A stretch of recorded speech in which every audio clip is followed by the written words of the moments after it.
फिरोज को 6 भाषाएं आती हैं शुरुआती तौर पे, अरबी, फारसी, हिंदी, उर्दू, अंग्रेजी और संस्कृत। एको देवा सर्वभूते सगुरः सर्वभूतांतरात्मा कर्माधियक्ष साक्षी तेता केवलो निर्गुष्ट।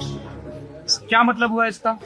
मतलब इसका यही हुआ कि अल्लाह एक है, उसका कोई शरीक नहीं, वो ना उसका कोई बाप है ना बेटा है, वो अकेला है, सबका मालिक वही है, सबका मालिक। ये ऋग्वेद की ऋचा है, ये वेद से लिया लाइन। वेद से। कमाल है साहब, तो हमको भी नहीं पता।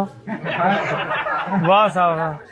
हाँ, यहाँ के बच्चे मतलब अक्सर जबान बोलते हैं, अरबी भी बोलते हैं, आपके इंग्लिश भी बोलते हैं। अब तो 6 जबान हो गई जी। तो यार ये मेरा दोस्त है, क्या नाम है तुम्हारा? मोहम्मद फिरोज आलम। मोहम्मद फिरोज आलम।